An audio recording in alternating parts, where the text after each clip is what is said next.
Ladies, gentlemen, boys and girls, wish you all a very happy gut morning.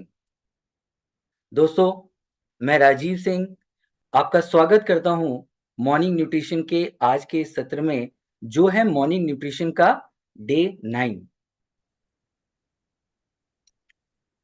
Friends, हमारा vision है सभी को एक बेहतर और स्वस्थ जीवन जीने में मदद करना। और शुरुआत हम खुद से और खुद के परिवार के साथ करते हैं। इसीलिए बहुत ज़रूरी है हेल्दी हैबिट्स बनाना और उन्हें मेंटेन करना। और इसीलिए न्यूट्रालाइट मॉर्निंग न्यूट्रिशन लाता है आप लोगों के लिए रोज एक पावर पैक्ड सेशन। हर सुबह की हम शुरुआत करते हैं कुछ इंटरेस्टिंग हेल्दी टिप्स पाके, और साथ ही साथ कुछ बढ़िया नॉलेज हम लेते हैं जिसे हम अपने रोजाना की दिनचर्या में इस्तेमाल कर सकते हैं। और हाँ, बड़ा इंटरेस्टिंग पार्ट जो मेरा फेवरेट है, recipe of the day, exercise tips, ये हमारे मॉर्निंग सेशन को बना देती है एक कंप्लीट पैकेज। नॉलेज सेशन में कल हमने जाना फैट्स के बारे में। इनफैक्ट मैं आप लोगों से कुछ प्रश्न करना चाहता हूं। आप लोग प्लीज चैट बॉक्स में लिखकर जरूर उत्तर दीजिएगा। मैं पूछना चाहता हूं कि क्या फैट होना और हेल्दी होना एक ही बराबर है? आप चैट बॉक्स में मुझे लिख के बताएं, fat is it equal to being healthy? Fat होना और हेल्दी होना क्या एक बराबर है? आपको ऐसा लगता है? अगर आप ये सोच रहे हैं कि मैं ये प्रश्न क्यों पूछ रहा हूं, मैं आपको ये प्रश्न का रीजन भी बता देता हूं। कई बार जब हम किसी से पूछते हैं या किसी से बात करते हैं, तो हम उनसे किस तरह से बात करते हैं? हम कहते हैं, वही व्यक्ति ना जो थोड़ा-सा हेल्दी है, वही बिटिया ना जो थोड़ी-सी हेल्दी है। एक्चुअली आप लोगों ने चैट बॉक्स में लिख के भेजा है नो, सभी ने लिखा है नो। फैट होना और हेल्दी होना एक बराबर नहीं होता। लेकिन जब हम किसी के बारे में बात करते हैं, तो हम उस व्यक्ति को फैट कहना पसंद नहीं करते हैं। हम क्या कहते हैं? वो थोड़ा-सा हेल्दी है, क्योंकि फैट हमें लगता है बुरा। लेकिन कल के सेशन में हमने जाना कि एक्चुअली फैट होता क्या है? किस तरह से फैट एक इम्पोर्टेंट न्यूट्रिएंट है।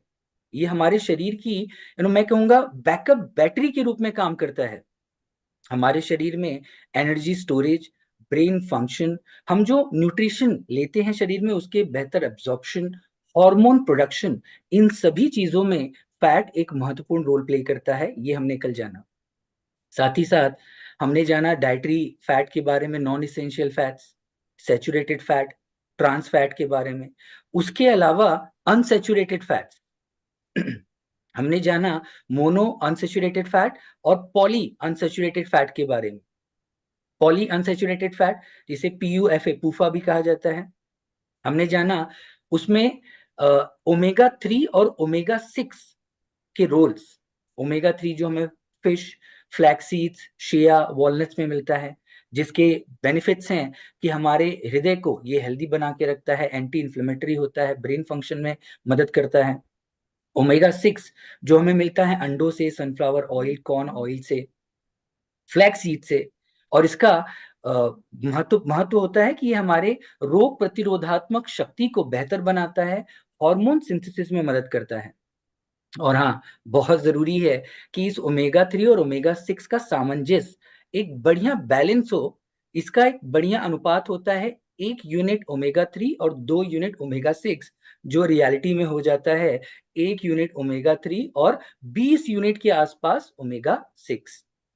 और इसीलिए महत्वपूर्ण रोल होता है सप्लीमेंटेशंस का, जो कि बहुत इम्पोर्टेंट होते हैं।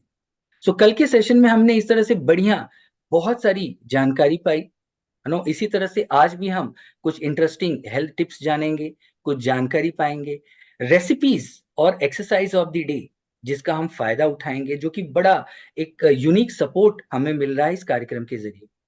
तो चलिए, मैं आपके और आज के जो हमारे स्पीकर्स हैं उनके बीच में ज्यादा समय नहीं लूंगा। मैं चाहूंगा कि मैं आपको मिलाऊं हमारे अपने फेवरेट, जिन्हें हम प्यार से हमारे अपने एसआरके भी कहते हैं, उनसे। मैं आपको वापस एक बार मिलाना चाहूँगा।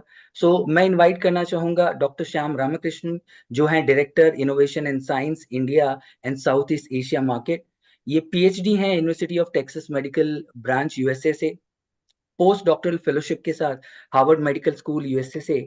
ये हमारे साथ रोज़ जुड़ते हैं कुछ बढ़िया बातें करने के लिए।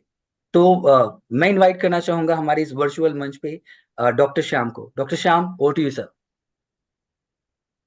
नमस्कार राजीव एंड नमस्कार सबको मेरे तरफ से। राजीव, आपने बहुत अच्छी बात किया।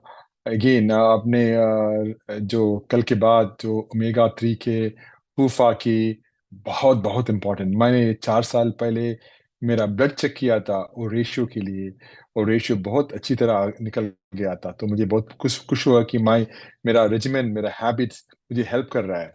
तो थैंक यू राजीव, इस बात में रिमाइंड, आज आज फिर से एक बात रिमाइंड करने के लिए। दूसरी बात है कि आपने हैबिट के बारे में बताया। हैबिट्स बहुत बहुत इम्पोर्टेंट है। तो मुझे दो हैबिट्स बिल्कुल पसंद है। एक है कि मेरा एक्सरसाइज, दूसरा है मेरा सप्लीमेंटेशन। तो सप्लीमेंटेशन में डाइट के साथ, सो ये दोनों मेरा हेल्थी हैबिट्स है। मैं एटलीस्ट मैं तो सोच रहा हूँ कि ये है मेरा हैबिट्स। ऑफ कोर्स नो, आज आज एक बहुत इम्पोर्टेंट चीज हमें डॉक्टर तुषा बेंगर बताएगी। डॉक्टर तुषा है, आपको पता है, एमडी आयुर्वेदा। मैंने खुद उनको इंटरव्यू करके सिलेक्ट किया है, तो मैं बहुत बहुत खुश हूँ कि वो हमारे साथ हैं। और वो इतने हार्ड वर्किंग एमडी है। सुबह मुझे पता नहीं 5 बजे उठते हैं और रात को 10 बजे तो वर्क करती है। क्योंकि उतना उसका लेकिन उनका मुझे पता है, उनका डाइट, उनका उनका रेजिमेंट बहुत रेजिमेंटेड है, मीनिंग डिसिप्लिन्ड है। तो इसके लिए मैं बहुत खुश हूँ कि वो आज हमारे साथ हैं और हमें आज कार्बोहाइड्रेट्स और फाइबर के बारे में कुछ बताएगी।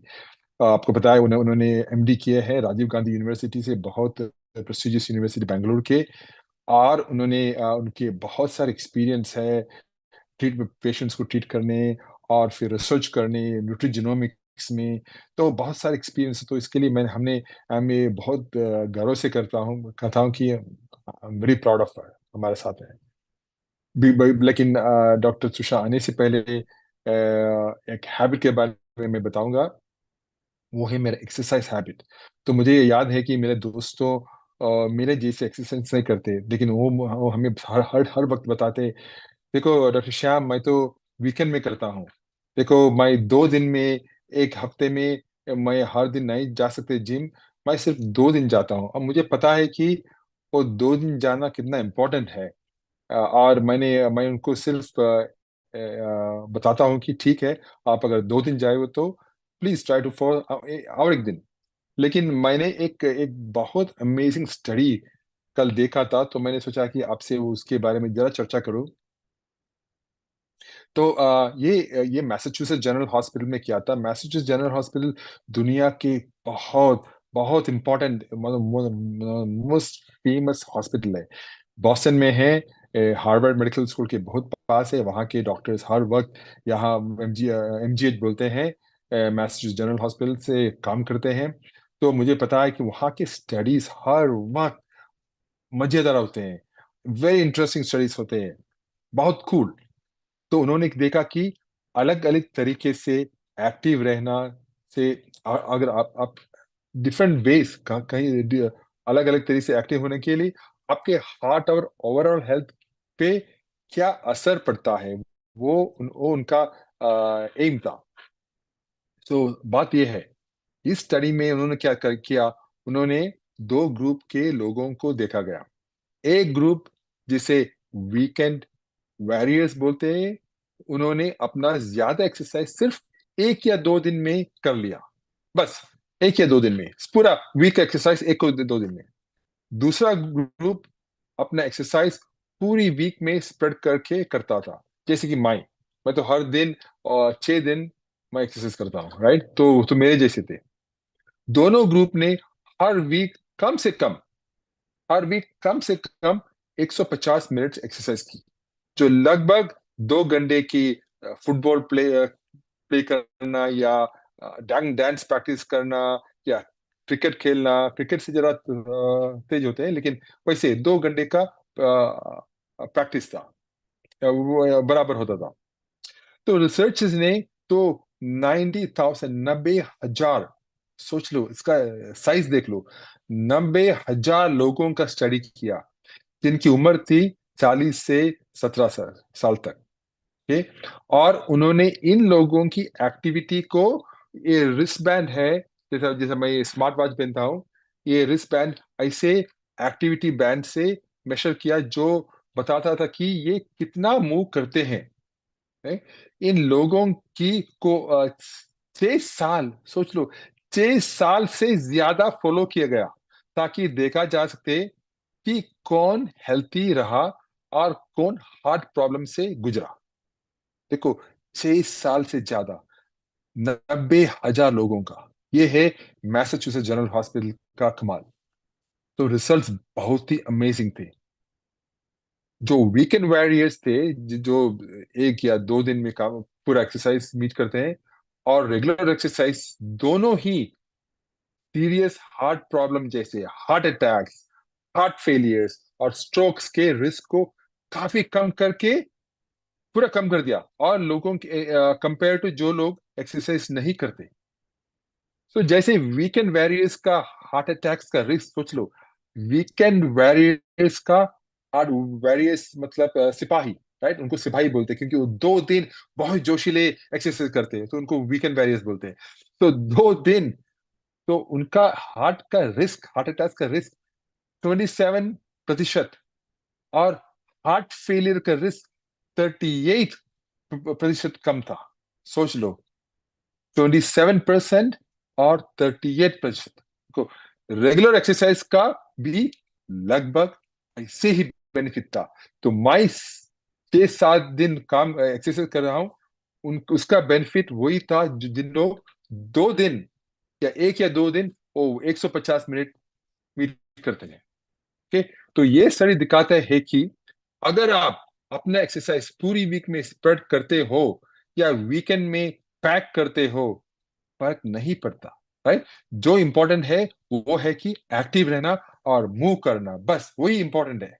राइट, तो चाहे आपको स्पोर्ट्स पसंद हो, डांस पसंद हो, क्रिकेट पसंद हो, बाइक राइड या फ्रेंड्स के साथ भागना, बस एक्टिव रहो। राइट, एक्टिव रहना आपको हेल्थी और स्ट्रांग रखता है, और फ्यूचर में आपके हार्ट को बहुत अच्छी तरह से प्रोटेक्ट करता है।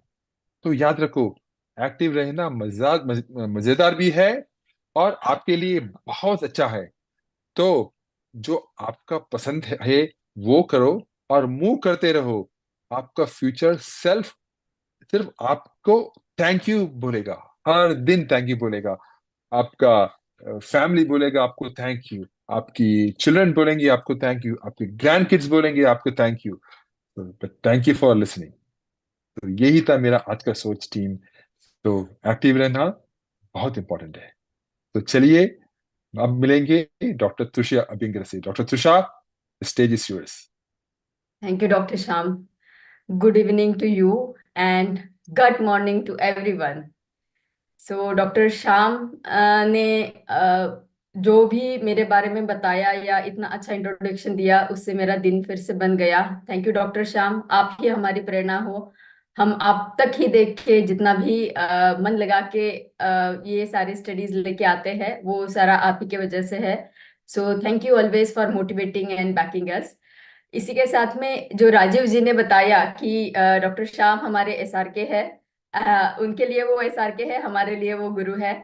तो इसके साथ ही मैं फिर से ये बताना चाहूंगी कि बहुत अच्छा स्टडी डॉक्टर श्याम ने हमारे साथ में शेयर किया है कि कैसे आपको एक्टिविटी करना चाहिए। एक्टिविटी को व्यायाम के हिसाब से ना लीजिए, एक्टिविटी को आपके छंद के हिसाब से, आपके हॉबी के हिसाब से लीजिए। तो आपको डांसिंग पसंद है, डांसिंग करिए। आपको शटल खेलना पसंद है, बैडमिंटन खेलना पसंद है, वो करिए और एक्टिव रहिएगा। 2 घंटा डॉक्टर श्याम ने बताया उसका अवधि रहना चाहिए। तो चलिए, इसी के साथ में आज के हमारे सत्र में हम जाएंगे, और आगे बढ़ते हुए मैं अपना स्क्रीन शेयर कर रही हूँ, और स्क्रीन शेयर के साथ में आज का मैं सत्र शुरू करूंगी आपके लिए। लेकिन आज का सत्र शुरू करने से पहले मैं आपको थोड़ा सा पीछे लेके जाना चाहूंगी, जो कि हमारे 6th डे में हमने डिस्कशन किया था। उस दिन में मैं लेके जाना चाहूंगी। आप सोच रहे होंगे कि आज का हमारा 9वां दिन है, लेकिन हम 6th डे के बारे में क्यों डिस्कशन कर रहे हैं। तो मेरे समझने समझाने में थोड़ी सी आगे पीछे हो गया, तो मैंने सोचा कि चलो आज के मेरे इस सत्र में मैं उसको सही कर दूं। तो क्विकली हम इसके बारे में जान लेंगे कि ये कंसेप्ट क्या था। और मैं उन सभी को धन्यवाद करना चाहूंगी जिन्होंने मुझे ध्यान से सुना और ध्यान से सुनते हैं। तो हमारा ये कंसेप्ट था कि हमें रात को ही नींद क्यों आती है और हम सुबह ही क्यों जागते हैं, हमें सुबह ही फ्रेश क्यों लगता है। तो इसके लिए हमने एक उदाहरण दिया था, और वो उदाहरण जो था वो था हमारे बॉडी क्लॉक का, हमारी सिग्नल का, जो पहला मेन हमारा इनर क्लॉक है उसका। तो वो मेन इनर क्लॉक जो है हमारा, वो है हमारा मास्टर क्लॉक, जो है हमारे मस्तिष्क में। मेरा आप कर्सर देख पा रहे होंगे। तो जब रात होती है, तो रात के साथ में ही एक निद्रा जनन करने वाला पदार्थ हमारे मस्तिष्क में स्तरित होता है, उसको हम मेलाटोनिन बताते हैं। तो मेलाटोनिन की मात्रा जो है वो रात को बढ़ती जाती है। जैसे जैसे शाम होगी, जैसे जैसे अंधकार बढ़ता जाएगा, जैसे जैसे रात बढ़ती जाएगी, वैसे वैसे मेलाटोनिन भी बढ़ता जाएगा। तो वो निद्रा जनन करता है। तो मेलाटोनिन रात को ज्यादा रहेगा, इसकी वजह से हमें निद्रा आएगी। सुबह जब सूरज की रोशनी आती है, तब मेलाटोनिन धीरे धीरे घट जाता है। तो मेलाटोनिन लाइट से सेंसिटिव है। लाइट जैसे जैसे बढ़ता जाएगा, मेलाटोनिन घटता जाएगा, और हमें एहसास होगा कि सुबह हो गई है, अभी जागना है। ये था नॉर्मल मैकेनिज्म, कैसे हमारा बॉडी क्लॉक नींद के साथ में काम करता है। अब जानेंगे कि कैसे ये जो बॉडी क्लॉक हमारा है, जब हम ब्लू लाइट का उपयोग करते हैं, जैसे स्क्रीन टाइम हमारा बढ़ जाता है, तो इसके ऊपर क्या एक्शन होता है। अभी मेलाटोनिन निद्राजनक है, तो वो रात के समय में जो है, रात के समय में उसको बढ़ना चाहिए और सुबह के समय में घटना चाहिए। अब क्या हो जाता है कि समझ लीजिए रात का समय है और आपने लाइट्स ऑन रखे हैं, स्क्रीन आपका ऑन है, तो क्या हो जाएगा, मेलाटोनिन जो है निद्रा जनन करने वाला, उसको अभी भी ये चेतना मिलती रहेगी कि ये सुबह का टाइम है। तो क्या हो जाएगा, मेलाटोनिन की मात्रा कम हो जाएगी, सप्रेस हो जाएगी। सप्रेस होते होते वो दिन का जैसे एक्टिवनेस रहता है, वो वाली फीलिंग हमें देगी और हमारी नींद को उड़ा देगा। तो ये ब्लू लाइट या स्क्रीन का एक्सपोजर रात के समय में हमारी नींद को डिस्टर्ब करेगा, हमारी स्लीप वेक साइकिल को डिस्टर्ब करेगा। तो इसीलिए हमें रात के समय में स्क्रीन का एक्सपोजर को कम करना है। तो ये था एक कंसेप्ट जो मैं आपसे शेयर करना चाह रही थी। तो इसी के साथ में हम शुरू करेंगे हमारा आज का सत्र। और आज का सत्र जो है हमारा, वो है कार्बोहाइड्रेट्स। और कार्बोहाइड्रेट्स में हम जानने वाले हैं दो चीजें, कार्बोहाइड्रेट एंड डाइटरी फाइबर, उनका रोल हमारे बॉडी क्लॉक के ऊपर कैसे होता है। तो चलिए शुरू करेंगे। और आज का 9वां दिन है, जैसे राजीव जी ने बताया, और जैसे मैंने बताया कि 21 दिन का तोहफा है आपके लिए। 9 दिन बीतने आ रहे हैं, बहुत जल्दी जल्दी गए हैं, और आज के दिन में भी आपके तोहफे का एक लेयर हट रहा है। और उसमें आज हम बहुत सारी जानकारी लेने वाले हैं। तो हम एक्टिव रहिएगा, चैट बॉक्स को यूज करिएगा, बहुत सारे क्वेश्चन हैं आपके लिए। तो हम शुरू करते हैं आज का सत्र। पहला सवाल आपके लिए है, कितने लोगों को ये फीलिंग आपने अनुभव किया है कि बहुत हेवी खाना खाया है, और खाना खाने के बाद में कार्बोहाइड्रेट रिच खाना खाया है, और पराठा हो गया या बाकी कोई चीज होगी जो हेवी है डाइजेशन के लिए, वो खाने के बाद में नींद आई है आप लोगों को। कितने लोगों ने ये अनुभव किया है कि खाना खाने के थोड़ी देर पहले नींद आती है। और अगर किसी को उसका कारण पता हो, तो एक शब्द में अगर आप चैट बॉक्स में लिखेंगे तो हमें अच्छा लगेगा कि खाना खाने के बाद में थोड़ी देर के बाद में बहुत नींद आती है। और वो नींद की इंटेंसिटी जो है वो निर्भर करती है कि किस तरीके का खाना हमने खाया है। तो आंसर आने शुरू हो गए हैं। सब लोग बोल रहे हैं कि यस, हमने सभी ने अनुभव किया है कि नींद आती है। तो चलिए जानते हैं उसके पीछे का साइंटिफिक रीजन क्या है कि क्यों नींद आती है। ठीक है, तो आप समझ लीजिए कि एक खाना है, थाली है जो बहुत ही रिच है, कार्बोहाइड्रेट से भरा पूरा है, और उसको हमने खाया। अब जब बहुत सारा खाना हमने खाया तो क्या हो जाता है, शरीर के तरफ शरीर शरीर को लगता है कि एक बहुत बड़ा काम आया है। तो शरीर जो है अपना सारा ब्लड का फ्लो है, रक्त का अभिसरण जो है वो हमारे स्टमक के तरफ दे देता है, पेट की तरफ दे देता है। जब पेट की तरफ दे देता है तो क्या हो जाता है कि सारा ब्लड फ्लो ब्रेन से कम होते हुए पेट की तरफ ज्यादा चला जाता है। अब ब्रेन जो है, ब्रेन को बहुत ज्यादा मात्रा में ऑक्सीजन की जरूरत रहती है एक्टिव रहने के लिए, अलर्ट रहने के लिए। अब जब ब्रेन में वो ऑक्सीजन और ब्लड की मात्रा धीमी हो गई है, बंद नहीं हुई है, स्लो डाउन हो गई है, स्लो डाउन होते होते क्या हो जाता है, हमें एक थोड़ी सी थकान सी नहीं बोल सकेंगे हम, एक लिथार्जी सी फील होती है, एक डल सा फील होता है और नींद आना शुरू हो जाती है। तो ये कारण है कि क्यों हम लोग जब हेवी खाना खाते हैं तब हमें बहुत नींद आती है। उसको थोड़ा कालावधि लगता है जब ब्लड का फ्लो हमारे पेट की तरफ जाता है। तो इसी के साथ शुरुआत करते हुए हम जानेंगे कि हमारे जो मैक्रोन्यूट्रिएंट है, जो है कार्बोहाइड्रेट, प्रोटीन, फैट, इनका हमारे शरीर के ब्लड ग्लूकोज के ऊपर कैसे परिणाम होता है। तो कार्बोहाइड्रेट को आप देख पा रहे हो जो ग्रीन कलर का है, खा हमने कार्बोहाइड्रेट से भरा पूरा खाना खाया और खून में चीनी की मात्रा जो है वो एकदम से बढ़ गई है। अब एकदम से बढ़ गई है तो क्या होता है, एकदम से बढ़ गई है, उसका कंपैरिजन अगर हम करेंगे तो प्रोटीन जो है हमें धीमी गति से एनर्जी दे रहा है, और ब्लड में जो ग्लूकोज की मात्रा है उसको धीमी गति से रिलीज कर रहा है, और फैट उससे भी ज्यादा धीमी गति से दे रहा है। तो इससे क्या पता चलता है कि अगर हम कार्बोहाइड्रेट ज्यादा खाते हैं या कार्बोहाइड्रेट रिच खाना खाते हो तो हमारे शरीर में जो शुगर की मात्रा है वो एकदम से बढ़ जाती है, ज्यादा बढ़ जाती है। तो ये अच्छा है कि बुरा है, इसके लिए भी एक आपके लिए सवाल है कि अगर ये अगर हमें पता चलता है तो क्या हमें कार्बोहाइड्रेट्स को अवॉइड करना चाहिए। आपका क्या मत है इसके ऊपर। फटाफट चैट बॉक्स को यूज करिए और बताइए कि अगर कार्बोहाइड्रेट हमारे ब्लड में चीनी की मात्रा को एकदम से बढ़ा देता है तो क्या कार्बोहाइड्रेट को अवॉइड हमें करना है, कार्बोहाइड्रेट लेना बंद करना है, हाँ या ना। में आप जवाब दे सकते हैं।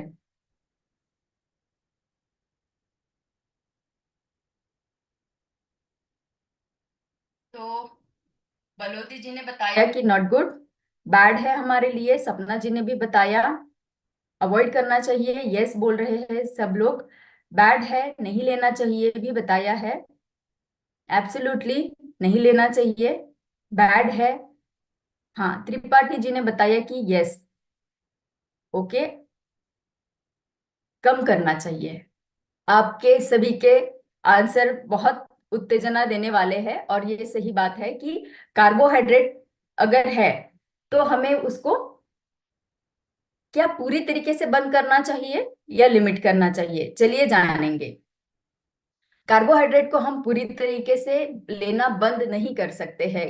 क्यों नहीं बंद कर सकते हैं, क्योंकि ब्रेन जो हमारा सबसे वाइटल ऑर्गन है उसकी डिपेंडेंसी हमारे कार्बोहाइड्रेट के इंटेक के ऊपर रहती है, क्योंकि ब्रेन में जो न्यूरॉन्स है उन न्यूरॉन्स को ज्यादा से ज्यादा कार्बोहाइड्रेट की मतलब ग्लूकोज की रिक्वायरमेंट रहती है अपना फंक्शन को नॉर्मल करने के लिए। तो ऐसा ब्रेन एक ऑर्गन है हमारे शरीर में जो कि कार्बोहाइड्रेट के ऊपर निर्भर है, इसीलिए हम कार्बोहाइड्रेट को पूरी तरीके से बंद नहीं कर सकते हैं। दूसरी बात यह है कि कार्बोहाइड्रेट जो है वो हमको क्विकली एनर्जी भी देता है। तो जब हम थके हुए हैं, हमें एकदम एनर्जी चाहिए, तो कार्बोहाइड्रेट ही अच्छा उपाय रहेगा।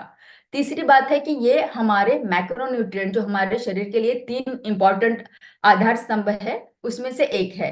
पहला है कार्बोहाइड्रेट, दूसरा है प्रोटीन, तीसरा है फैट, तो वो इंपॉर्टेंट है हमारे शरीर के लिए। चौथी बात यह है कि हमारे जो फूड प्लेट में है वो रिकमेंडेड है कि एक चौथाई भाग हमारे खाने की प्लेट में कार्बोहाइड्रेट रहना है। तो हमें ये समझ में आया है कि कार्बोहाइड्रेट भले ही शुगर की मात्रा को खून में बढ़ाता है, लेकिन हम उसको लेना पूरी तरीके से बंद नहीं कर सकते हैं। अब कार्बोहाइड्रेट के बारे में हमने जाना, हम बात कर रहे हैं उसके बारे में, तो चलिए जानते हैं कार्बोहाइड्रेट क्या है। कार्बोहाइड्रेट एक ऑर्गेनिक कंपाउंड रहता है जो शरीर में घुल मिल जाता है आसानी से, और उसमें कार्बन, हाइड्रोजन और ऑक्सीजन के मॉलिक्यूल रहते हैं। ये हमारे शरीर को एनर्जी देने वाला एकमात्र पहला उपाय है, मतलब बहुत क्विकली देने वाला। प्रोटीन और फैट भी देते हैं, लेकिन कार्ब्स जरा जल्दी देते हैं, और उनसे जो एनर्जी कार्बोहाइड्रेट से हमें मिलती है उसमें ब्रेन और मसल्स ज्यादा से ज्यादा उसको उपयोग करते हैं। और ये बात तीसरी है कि जो कार्बोहाइड्रेट है उसमें शुगर्स, फाइबर्स और स्टार्चेस भी रहते हैं। तो ये इन शॉर्ट हो गया कार्बोहाइड्रेट क्या है, ये हमने यहाँ समझ लिया। आगे चलते हैं। ये स्लाइड मैं आपको एक्सप्लेन करना चाहूंगी, लेकिन इससे पहले आप अगर टाइटल पढ़ते हो और टाइटल पढ़ने के बाद में आपके माइंड में एक मैकेनिज्म आता है जो हमने पहले भी डिस्कशन किया है, उसका नाम अगर आप चैट बॉक्स में डालेंगे तो मुझे समझ में आएगा कि आपको पहले वाले सत्र में हमने जो इंफॉर्मेशन दी है वो याद है या नहीं। फ्यूल और बॉडी, हमारा एक एग्जाम्पल था कार का, हमने दिया था, और बॉडी का दिया था। तो वो एग्जाम्पल दिया था कि कैसे हमारे शरीर में हम जो चीजें लेते हैं वो हमारे एनर्जी में कन्वर्ट हो जाती है। उसके पीछे एक मैकेनिज्म हमने आपको बताया था। उस मैकेनिज्म का नाम अगर किसी को याद है, यस अरुण, अरुण जी ने बताया है मेटाबॉलिज्म, सबसे पहला आंसर मैं देख पा रही हूँ। संतोष जी ने दूसरा आंसर दिया है, बहुत सही, बहुत सही जा रहे हैं। अनु, अनु जी ने बताया है, दीपक जी ने बताया है, सतिंदर जी ने बताया है, यस चंद्रा जी ने बताया है, प्रार्थना नायर, ठीक है। तो बहुत सारे, राम सागर जी, यस नीलोबा जी, बहुत सारे आंसर आ रहे हैं। खुशी हुई मुझे ये जान के कि जो भी हमने आपको इंफॉर्मेशन पहले दिया है वो आप सभी को याद है। तो यही मेटाबॉलिज्म, हम जब कार्बोहाइड्रेट को लेते हैं तो कैसे हमारे शरीर में घुल मिल के जो हमारे शरीर के लिए फ्यूल बनाता है मेटाबॉलिज्म करके, वो कैसे, ये यहाँ पे हम जानेंगे। क्या हो जाता है जब हम कार्बोहाइड्रेट को लेते हैं, वो हमारे शरीर में फूलता जाता है। एक समझ लो एक माला है मोतियों की जो हमने ली है, और उसको हम स्ट्रेच कर रहे हैं, उसको हम थोड़ा टेंशन दे रहे हैं, तो उसको स्ट्रेच कर रहे हैं, स्ट्रेच कर रहे हैं। एक एक समय ऐसा आता है जब ये मोतियों की माला बिखर जाती है। अब जब बिखर जाती है तो क्या हो जाता है, पेट से वो निकल के एब्सॉर्ब, और ये है हमारा ब्लड स्ट्रीम। तो ब्लड स्ट्रीम के अंदर है, घुल मिल गई है वो अभी, एब्सॉर्ब हो जाती है ब्लड स्ट्रीम में, और ग्लूकोज के फॉर्म में सेल्स में जाना शुरू कर देती है। और सेल्स में ग्लूकोज कैसे जाता है, इंसुलिन के मदद से। तो वो एंटर कर रहा है हमारे सेल्स में, क्योंकि उनको एनर्जी देनी है, सेल्स को एनर्जी देनी है अपना काम करने के लिए। अब अगर आप एक्सरसाइज करोगे तो ये जो ग्लूकोज शरीर में आया है, सेल्स में आया है, ये यूज होता जाएगा। अगर आप एक्सरसाइज नहीं करोगे तो क्या करेगा शरीर, एनर्जी को स्टोर करता जाएगा फैट के फॉर्म में, ठीक है, क्योंकि वो बाद में हमें यूटिलाइज होगा। तो ये हमने समझा कि कैसे हमारा कंजम्पशन कार्बोहाइड्रेट का शरीर में हमारे हमको एनर्जी देता है, और कैसे उसका हम उपयोग कर सकते हैं। अब जानेंगे कि कार्बोहाइड्रेट के क्या प्रकार है। जैसे मैंने बताया कि सिंपल कार्बोहाइड्रेट आप समझोगे तो एक एक जैसे से मोतियों की माला है, तो उसमें अलग कुछ नहीं है, वो ब्रेक करना थोड़ा आसान हो जाता है। कॉम्प्लेक्स जो है उसमें आते हैं स्टार्चेस और फाइबर्स, तो इसमें अलग अलग मोती मोती पिरोए गए हैं जो कि अलग स्ट्रक्चर के हैं या अलग मटेरियल से बने हुए हैं, लेकिन वो है तो कार्बोहाइड्रेट। इसका आसान एग्जाम्पल मैं आपको बताना चाहूंगी कि गेहूं है कार्बोहाइड्रेट, गेहूं है पूरे फॉर्म में। अब हमने गेहूं को पीस दिया, पीस देने के बाद में क्या हो गया कि गेहूं का जो एक आउटर लेयर रहता है वो अलग हो जाता है, वो है फाइबर, ठीक है। उसको हम यूज नहीं करते हैं, उसको हम फेंक देते हैं। एक्चुअली वो हमारे शरीर के लिए बहुत महत्वपूर्ण है। उसको छानने के बाद में जो दूसरा भाग निकलता है वो है हमारा गेहूं का आटा, वो है हमारे स्टार्चेस। अब गेहूं के आटे को और भी ज्यादा रिफाइन हम करेंगे, और भी ज्यादा छानेंगे, तो वो क्या हो जाएगा, मैदा। तो मैदा जो है वो हो गया हमारा सिंपल कार्बोहाइड्रेट। तो चलिए आगे बढ़ते हैं। हमने अभी इसमें तीन भाग जाने हैं ना, कि सिंपल कार्बोहाइड्रेट, कॉम्प्लेक्स में है स्टार्चेस एंड फाइबर। तो फाइबर को हमें आज डिटेल में जानना है, तो चलिए जानेंगे फाइबर क्या है। तो फाइबर हमारे दो तरीके के होते हैं, एक है सोल्यूबल और दूसरा है इनसोल्यूबल। अब सोल्यूबल को हम समझेंगे एक स्पॉन्ज। स्पॉन्ज जो स्क्वीज होता है और जब फूलता है तो अगर ज्यादा पानी है तो उसको एब्सॉर्ब करके वो फूल जाता है। उसी तरीके से सोल्यूबल फाइबर जो है पानी में घुल मिल जाते हैं। घुलने के बाद में वो क्या करते हैं कि एक्सेस जो भी चीजें हमारे शरीर में रहते हैं, जैसे देखिए कि शुगर है या फैट है या कोई टॉक्सिन है, उनको एब्सॉर्ब करके फूल जाते हैं। या आप समझ लो ग्लूकोज ही है, क्योंकि ये फाइबर्स ग्लूकोज को अपने आप में ले लेंगे और फूल जाएंगे। ठीक है, तो ये हो गए सोल्यूबल फाइबर। इनका क्या एक्शन है वो हम जानेंगे। साथ ही ये भी जानेंगे कि इनसोल्यूबल फाइबर का क्या है। इनसॉल्युबल फाइबर को समझ लीजिए ये है एक झाड़ू के तौर पे, क्योंकि वो रफ फॉर्म में है। ये क्या करते हैं, ये डाइजेशन से नहीं जाते हैं, ये शरीर में से पानी को ज्यादा एब्सॉर्ब कर लेते हैं और बिना डाइजेस्ट हुए हुए शरीर में हमारे आंतों को क्लीनिंग करने का काम करते हैं, तो शरीर से बाहर ये निकल जाते हैं।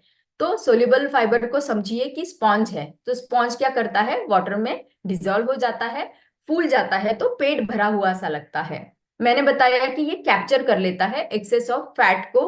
तो कैप्चर कर लेने की वजह से क्या हो जाता है, खून में चर्बी, लिपिड मतलब कोलेस्ट्रॉल की मात्रा कम करता है, हमारे गट को बढ़ाता है, गट को अच्छा एनवायरनमेंट देता है, क्योंकि फाइबर गट के लिए एक खाना रहता है। गट के जो माइक्रोबायोटा रहते हैं, अच्छे और बुरे बैक्टीरिया, उनके लिए ये खाना बन जाता है, तो उसको हेल्प करता है, मदद करता है। ब्लड शुगर को भी इंप्रूव करता है। तो जैसे मैंने बताया, कोलेस्ट्रॉल और शुगर की एक्सेस मात्रा हो तो ये अपने आप में उसको ले लेता है फूल के।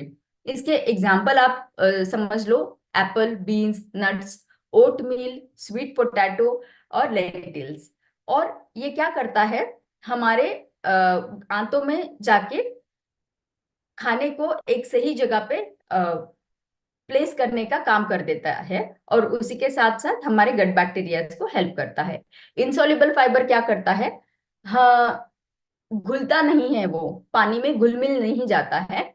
इसीलिए क्या करता है, पानी को एब्सॉर्ब तो कर लेता है, लेकिन एब्सॉर्ब करके वो क्या करता है, आंतों को क्लियर करने का काम करता है। आपका मोशन हर दिन का जो है, सुबह का मोशन, वो क्लियर करता है, आंतों की हेल्थ को बनाए रखता है। उसके एग्जाम्पल है गेहूं, लीफी ग्रीन्स, किनवा जो कि एक मिलेट है, ब्राउन राइस, और कुछ सीड्स जैसे फ्लैक्स सीड।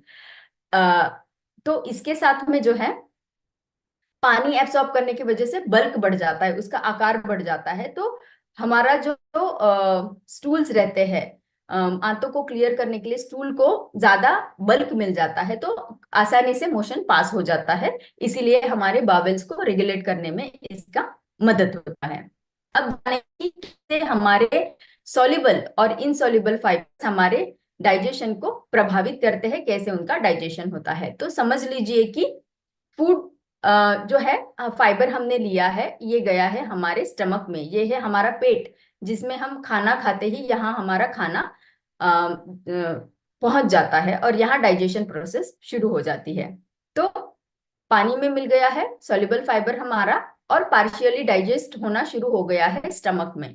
अब स्टमक से ये चला जाता है स्मॉल इंटेस्टाइन में। ये जो अंदर का एक पोर्शन है पीला वाला, ये है हमारा स्मॉल इंटेस्टाइन। इसमें क्या हो जाता है कि सोल्यूबल फाइबर जो है एंट्रैप्स दी शुगर, फैट एंड कोलेस्ट्रॉल। जो एक्स्ट्रा शुगर है, एक्स्ट्रा फैट है, एक्स्ट्रा लिपिड, कोलेस्ट्रॉल है, उनको कैप्चर कर लेता, उनको एक बंधन में बांध लेता है, ताकि वो हमारे ब्लड में ना जाए, ताकि हमें उससे ब्लड में ना जाते हुए हमारे शरीर में शुगर, फैट और कोलेस्ट्रॉल की मात्रा ना बढ़े। तो फाइबर लेना कितना महत्वपूर्ण है, क्योंकि वो बाइंड करके मोशन के थ्रू उनको बाहर निकालता है, ब्लड में नहीं जाने देता है। अब इनसॉल्युबल फाइबर की क्या एक्शन है, इनसॉल्युबल फाइबर क्या करते हैं, डाइजेस्ट नहीं होते हैं, पेट से निकल के आंतों में चले जाते हैं और लार्ज इंटेस्टाइन में वो क्या करते हैं, फूल जाते हैं। तो फूल जाने के बाद में क्या हो जाता है कि हमारा बावल मतलब स्टूल्स को जो है, फीकल मैटर को जो है बल्क मिलता है, वो बल्की हो जाते हैं, तो मोशन पास होना आसान हो जाता है। तो हमने एक्शन जान लिया, उनका कर्म जान लिया कि वो कैसे करते हैं, और उससे जानेंगे कि हमें फायदे क्या मिलते हैं। पहली बात तो हमारा कंट्रोल कर सकते हैं, वजन अच्छी तरीके से मैनेज कर सकते हैं।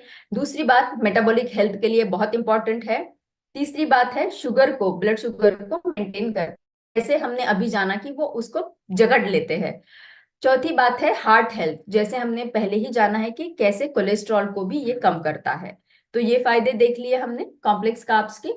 अब जानेंगे कि फाइबर हमारे आंतों को कैसे मजबूत बनाता है। तो मैंने बताया कि दो तरीके के बैक्टीरिया रहते हैं, गुड एंड बैड। तो गुड वाले हमारे फ्रेंड रहते हैं, हम उनको गट माइक्रोबायोम बताते हैं, लेकिन ये दोनों भी प्रेजेंट रहते हैं। अब इनमें से गुड बैक्टीरिया जो है उनको हमें बढ़ाना है, तो उनको बढ़ाने के लिए फाइबर क्या करता है, फाइबर उनका खाना बनता है, बैक्टीरिया का खाना है फाइबर। जब ज्यादा फाइबर मिलता है तो गुड बैक्टीरिया बढ़ जाते हैं और बेनिफिशियल हो जाते हैं, और धीमे धीमे बैड बैक्टीरियाज की मात्रा कम हो जाती है। और जैसे मैंने बताया कि ये आंतों को क्लियर करता है फाइबर, तो आंतों को जब अब क्लैरिटी मिल जाती है, एक पैसेज हमारा क्लियर है, तो क्या हो जाता है, आंतों में जो न्यूट्रिएंट है वो हमारे ब्लड स्ट्रीम में एब्सॉर्ब होना शुरू हो जाते हैं। और क्या करता है फाइबर, ये जो है इंफ्लेमेशन जो है आंतों का उनको कम करता है, कोलेस्ट्रॉल को कम करता है, और हमारे हार्मोन्स को भी बैलेंस करने का काम ये कर सकता है। बाद में जानेंगे कि फाइबर जो है कैसे, हमने अभी जाना कि जो हमारे आंतों के थ्रू टॉक्सिन्स को भी कैप्चर करता है और हमारे सिस्टम से, पेट से बाहर निकाल देता है, तो इसीलिए ये आंतों को स्ट्रांग बनाता है। अच्छा, तो मैंने तो आपको स्लाइड दिखा दी है अभी, तो भी मैं फिर से सवाल पूछना आपको चाहूंगी कि चलिए हमने अब तक तो जाना कि कार्बोहाइड्रेट्स क्या है, फाइबर क्या है, उनके प्रकार क्या है, वो कैसे हमारे डाइजेशन को प्रभावित करता है, क्या क्या फायदे देता है।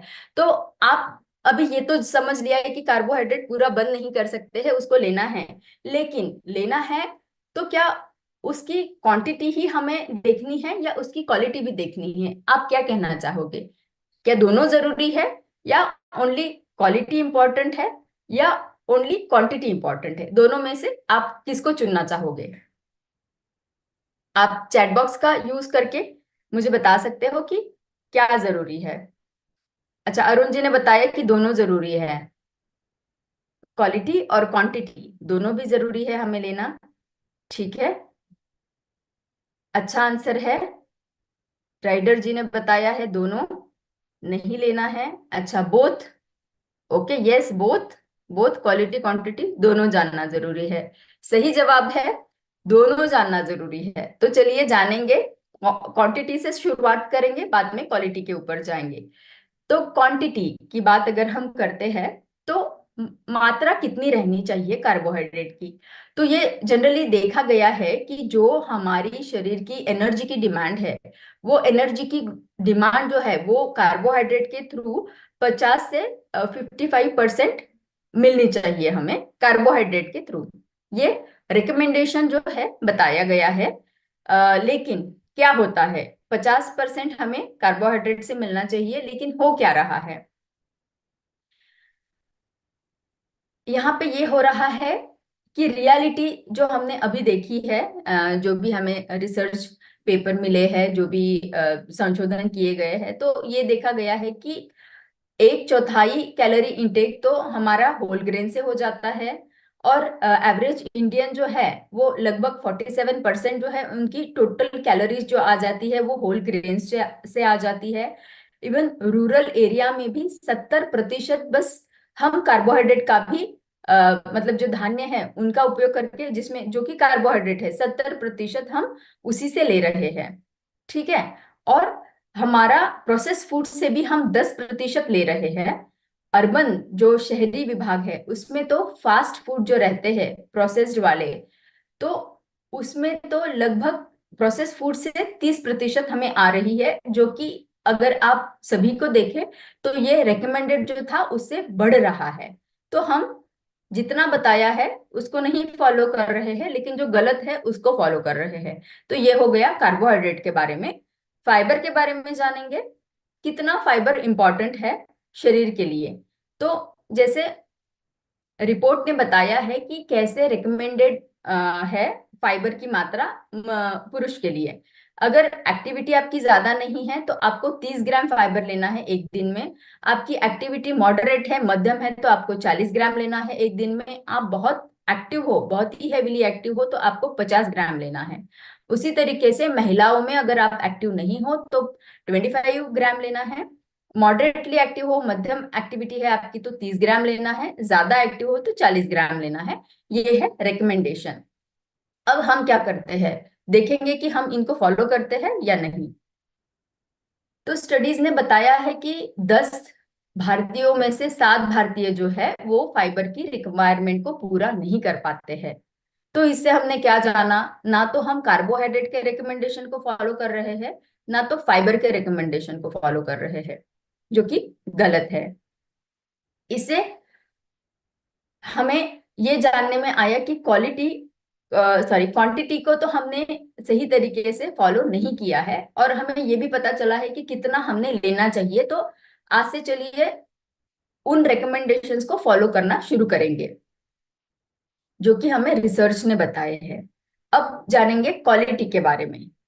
तो आपके हिसाब से हम जब क्वालिटी बताते हैं तो वो क्वालिटी कार्बोहाइड्रेट की क्या हो सकती है? अगर कोई गैस आपके माइंड में आता है तो एक शब्द में आप चैट बॉक्स में लिखिएगा जरूर से, कि जब हम क्वालिटी बताते हैं कार्बोहाइड्रेट की तो वो क्या हो सकती है।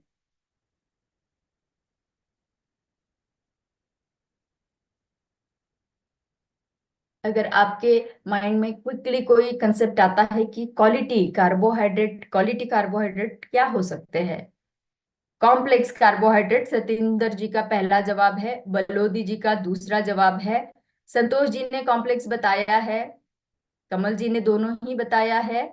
ओके, ठीक है, चलिए, बहुत अच्छे, बहुत अच्छे। सोल्यूबल फाइबर, कॉम्प्लेक्स कार्ब्स, बहुत अच्छे। तो बहुत सही, आप देख रहे हो कि क्वालिटी किस डायरेक्शन में हमें जाना है। तो जानेंगे कॉम्प्लेक्स वर्सेस सिंपल कार्ब्स क्या रहते हैं। कॉम्प्लेक्स कार्ब्स जो रहेंगे वो है लॉन्ग चेन। मैंने बताया कि मोतियों की माला है, लेकिन मोतिया जो है वो एक जैसे से नहीं है, अलग अलग है। तो वो हो गए हमारे कॉम्प्लेक्स कार्ब्स। और कंपैरिजन करेंगे सिंपल, तो वो जो है शॉर्ट रहते हैं, छोटे रहते हैं, इजीली ब्रेक डाउन हो जाते हैं हमारे शरीर में। ये लेता है लंबा समय शरीर में डाइजेस्ट होने के लिए। और सिंपल कार्ब्स ले बहुत ही जल्दी, जैसे कि शुगर है, जैसे कि मैदा है, बस शुगर को खा लो और एकदम से ब्लड में शुगर बढ़ गया। तो उसमें कोई फाइबर नहीं है, उसमें कोई समय नहीं लगने वाला है डाइजेशन के लिए। तो ये हो गया सिंपल, क्विकली एब्सॉर्ब होने वाला कार्बोहाइड्रेट। ये जो है हमारे ब्लड में धीमे धीमे बढ़ता है। ये क्या करता है, एकदम से बहुत ही गति से बढ़ जाता है, ब्लड का शुगर बढ़ा देता है। ये क्या करता है, धीमे गति से भी जाता है, और कॉम्प्लेक्स है तो वो शरीर में हमें फुलनेस देता है और लंबे समय तक एनर्जी भी देता रहता है। तो एक भरा भरापन सा हमको लगता है और लंबे समय तक एनर्जी भी मिलती है। लेकिन ये क्या करता है, क्रैशिंग फीलिंग, एकदम से एनर्जी चढ़ गई है, एकदम एक्टिव लगा है, और एकदम से डाउन हो गया है। से लाइक एक एक घंटे में, 2 घंटे में हमें लगता है कि मैं तो थक गया हूँ, फिर से मुझे कुछ खाना है। तो उसको बताएंगे, जो डाउन हो जाते हैं, फटीग सा लगता है इमीडिएटली, वो है क्रैशिंग फीलिंग। बाद में है कॉम्प्लेक्स जो रहते हैं वो लेस प्रोसेस रहते हैं। सिंपल वाले हमें पता है रिफाइंड रिफाइंड करके वो प्रोसेस होके सिंपल हो जाते हैं। इसमें फाइबर ज्यादा रहता है, इसीलिए ये हमें धीमे धीमे एनर्जी देता रहता है। इसमें फाइबर नहीं रहता है। ये क्या करता है, धीमे हमें एनर्जी देता जा रहा है, लंबे समय के लिए एनर्जी देता जा रहा है, तो हमारा परफॉर्मेंस जो है, हमारी एक्टिविटी जो है वो लंबे समय के लिए बनी रही है। लेकिन सिंपल कार्बोहाइड्रेट में क्या हो जाता है, परफॉर्मेंस जो है एकदम से तो एक्टिव लगता है, थोड़ी देर के लिए आप एक्टिव रहोगे, लेकिन बाद में आपका परफॉर्मेंस डाउन हो जाएगा। फिर क्या है, एंटीऑक्सीडेंट और विटामिन से भरपूर रहते हैं, क्योंकि ये कॉम्प्लेक्स है, उसमें अलग अलग लेयर्स रहते हैं और उनमें भी एंटीऑक्सीडेंट विटामिन रहते हैं। इनमें नहीं रहती है क्योंकि हमने सारी जो लेयर्स है, सारी जो परतें हैं वो हटा दी है। एग्जाम्पल जानने हैं तो वो है कैरेट्स, आपके ब्रेड्स जो है, white bread, banana, brown rice, ये हो गए हैं हमारे, sorry, whole grain bread, sorry. यहाँ आप फिर से समझ लीजिएगा कि कॉम्प्लेक्स का अगर हमें उदाहरण देना है तो कैरेट्स, वेजिटेबल्स में हम बता रहे हैं whole grain bread, not the white bread, ठीक है। तो होल ग्रेन का जो ब्रेड है उसमें थोड़ी मात्रा ये भी रहती है कॉम्प्लेक्स कार्ब्स की। बनाना है, ओट है, ब्राउन राइस है। ब्राउन राइस आपने देखा होगा कि एक लेयर रहता है उसके ऊपर। और उसके कंपैरिजन में सिंपल कार्ब्स के एग्जांपल देखेंगे तो केक है, शुगर है, फ्रूट जूसेस है, कि बस ले लो और इमीडिएटली आपका शुगर बढ़ जाएगा। तो क्वालिटी जब हमें जाननी है, कॉम्प्लेक्स वर्सेस सिंपल हमने जान लिया है, अब जब क्वालिटी हमें और आगे जाके देखना है तो क्या हमें जानना है। एग्जाम्पल लेंगे एक वाटरमेलन का और समझेंगे कि ग्लाइसेमिक इंडेक्स क्या है और ग्लाइसेमिक लोड क्या है। अब इसको जानने के लिए समझेंगे, एक उदाहरण ले लीजिए। एक कार है जो शुरू हुई है और एकदम जलद गति से चली गई है, रुक गई है। वो है हमारा ग्लाइसेमिक इंडेक्स, जो कि बताता है कि कितना जल्दी हमारे रक्त प्रवाह में शुगर का स्पाइक हो जाएगा, शुगर बढ़ जाएगा, कितना स्पीड से बढ़ जाएगा, कितना गति से बढ़ जाएगा। तो उसको जो है 0 से लेके 100 तक मार्क किया गया है, जिसको हम ग्लाइसेमिक इंडेक्स बताता है, बोलते हैं। जो इंडेक्स हमें बताता है कि कोई पर्टिकुलर खाना अगर हम खाते हैं तो वो कितना क्विकली, कितना गतिशील तरीके से हमारी ब्लड शुगर को बढ़ा देगा। तो जितना ज्यादा ग्लाइसेमिक इंडेक्स रहेगा, जितना हाई रहेगा ग्लाइसेमिक इंडेक्स, 100 हाईएस्ट नंबर है। यहाँ पे हमने 80 दिखाया है। जितना हाई है वो उतना अच्छा नहीं है आपके लिए। तो क्या हो जाता है, वाटरमेलन को, पूरे वाटरमेलन को आप अगर लेते हो तो उसका ग्लाइसेमिक इंडेक्स बहुत ज्यादा है, जो कि 80 है। अब समझेंगे क्या है ग्लाइसेमिक लोड। अभी कार हमने जानी है कि जो एक स्पीड से आई है और थोड़े ही डिस्टेंस पे जाके रुक गई है। तो इसने क्या किया, गति तो बढ़ा दी लेकिन वो ज्यादा समय तक चल नहीं पाई है। अब ग्लाइसेमिक लोड को समझ लीजिए कि कार जो कि शुरू तो हुई है लेकिन थोड़ा लंबे समय तक जा पा रही है, क्योंकि उसमें कार्बोहाइड्रेट है, एनर्जी है। तो ग्लाइसेमिक लोड जो है वो हमें समझ में आता है। ग्लाइसेमिक, ये कैलकुलेशन है ग्लाइसेमिक इंडेक्स का और कार्बोहाइड्रेट की मात्रा का, कि हम जो खाना खा रहे हैं उसमें ग्लाइसेमिक इंडेक्स उसका कितना है, कि वो कितना जल्द हमें शुगर को बढ़ाएगा और कितना दूर तक लेके जाएगा, मतलब कार्बोहाइड्रेट की मात्रा उसमें कितनी है। तो एक पूरा वाटरमेलन का ग्लाइसेमिक इंडेक्स बहुत ज्यादा है, लेकिन जब आप उसको एक पीस में लोगे, उसका बस एक पीस आप लेने वाले हो, तो वो जो सर्विंग है वो बताती है हमें कि उसका ग्लाइसेमिक लोड, मतलब जो शरीर में घुलनशीलता है उसकी, वो कम करते हुए वो जो है थोड़ा लंबे समय तक हमें एनर्जी देता है। तो ये 5 जो इसका नंबर है इंडिकेशन, ये है लो की तरफ। तो पूरा वाटरमेलन का इंडेक्स, ग्लाइसेमिक इंडेक्स ज्यादा है, लेकिन एक सर्विंग अगर हम उसका लेते हैं वाटरमेलन का तो उसका ग्लाइसेमिक लोड कम है, तो हम उसका आनंद ले सकते हैं छोटी मात्रा में लेते हुए। तो सर्विंग को हमें देखना है, एज अ होल नहीं देखना है। तो चलिए जानते हैं थोड़ा डिटेल तरीके से कि ग्लाइसेमिक इंडेक्स जो है ये मेजर है समझने के लिए कि कितना जल्द गति से हमारे शरीर में, हमारे ब्लड में शुगर की मात्रा बढ़ जाती है। और उसका रेफरेंस जो है, मतलब इसको कोई भी खाने को किसके साथ में कंपेयर किया गया है, तो उसको ग्लूकोज के साथ में कंपेयर किया गया है, कि एक ग्लूकोज का पाउडर अगर हम लेते हैं तो कितना जल्दी हमारा शुगर बढ़ता है खून में। और कोई पर्टिकुलर खाना अगर हम खाते हैं तो उस वो कितना जल्दी हमारा शुगर को बढ़ा देते हैं। तो जिसमें फाइबर रहेगा वो थोड़ा कम मात्रा में शुगर को बढ़ा देगा। तो ये जो है लो हम समझेंगे 0 से 55 तक, मीडियम ग्लाइसेमिक इंडेक्स से 55 टू 69 तक, 70 से अगर ऊपर है तो वो हाई है। ग्लाइसेमिक लोड क्या है, ग्लाइसेमिक लोड हमें दोनों चीजों को बताता है। ये बताता है क्वांटिटी भी कार्बोहाइड्रेट का और क्वालिटी भी कार्बोहाइड्रेट का। तो ये जो है हमें एक एक्यूरेट मेजर बताता है कि कैसे एक पर्टिकुलर चीज को एक पर्टिकुलर मात्रा में हम अगर लेते हैं तो वो मात्रा जो है वो हमारे शरीर में ब्लड के शुगर को कैसे बढ़ाएगी और कैसे धीमी तरीके से बढ़ा सकती है। तो जो जो चीजें ग्लाइसेमिक लोड जिनका 110 तक है वो लो बताई गई है, जो हमारे लिए अच्छी मानी गई है। बाद में 11 से 19 अगर है तो वो मीडियम ग्लाइसेमिक लोड बताया गया है। जो 20 से ऊपर है उनको हाई ग्लाइसेमिक लोड बताया गया है। तो लो ग्लाइसेमिक लोड रहना, लो ग्लाइसेमिक इंडेक्स रहना कभी भी हमारे लिए अच्छा समझना चाहिए। तो जानेंगे कि ग्लाइसेमिक लोड हमने जान लिया, लेकिन हमारी रोज की जिंदगी में हम जो चीजें बहुत ही फ्रिक्वेंटली खाते हैं, जो कि हमारा ब्रेकफास्ट है, क्या उनका उसका ग्लाइसेमिक लोड क्या, सॉरी, ग्लाइसेमिक इंडेक्स क्या ज्यादा है या कम है? तो व्हाइट ब्रेड बटर जैम बहुत सारे लोग खाते हैं, तो उसका ग्लाइसेमिक इंडेक्स ज्यादा है। मार्केट में बहुत सारे आते हैं सीरियल्स जो बताते हैं, आप देख पा रहे हो यहाँ पे, तो वो उसका भी कितना है, 80 से ज्यादा है, तो ये वेरी हाई है। इडली जो कि ज्यादा उसमें कंपेरेटिवली हेल्दी मान सकते हैं हम, क्योंकि उसमें उतनी ही मात्रा में हमने दालें भी डाली रहती है, तो वो फर्मेंटेड भी रहता है, तो हेल्दी माना जाता है। लेकिन उसमें आपको जो है कोई और चीजें ऐड करनी चाहिए, जैसे वेजिटेबल, जो हेल्प करेगा हमारे ग्लाइसेमिक इंडेक्स को कम करने के लिए। इंस्टेंट ओट्स समय तो बचा लेगा, लेकिन ग्लाइसेमिक इंडेक्स को बढ़ा देगा। तो ये हो गए एग्जाम्पल, थोड़ा आई ओपनिंग है कि कैसे हाई ग्लाइसेमिक इंडेक्स वाला खाना हम रोज खाते हैं। तो इसको बदलने की जरूरत है, इसको मॉडिफाई और इम्प्रोवाइज करने की जरूरत है।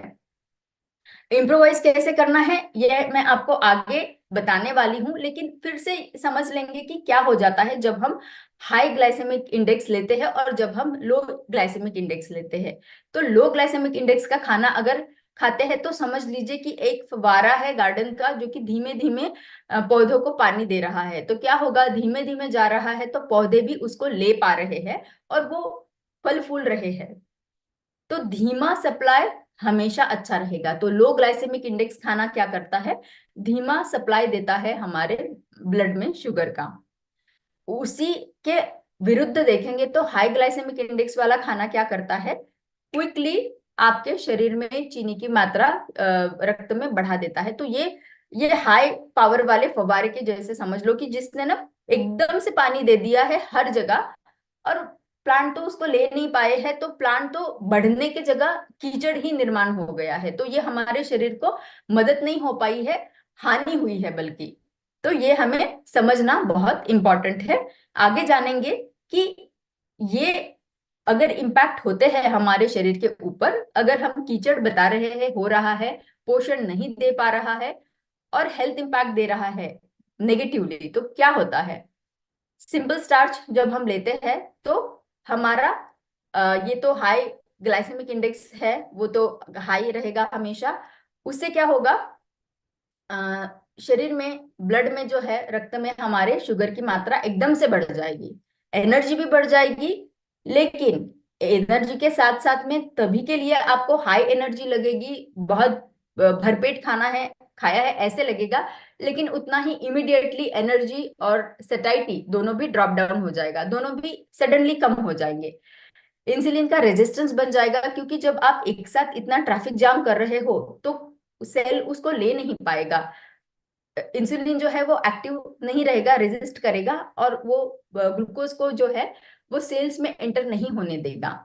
साथ ही साथ वो नेक्स्ट क्या इम्पैक्ट करता है, आपके वजन को भी बढ़ाता है, आपके फैट को भी बढ़ाता है, और आपके मसल मास को भी रिड्यूस कर देता है, मसल मास को बढ़ने नहीं देता है।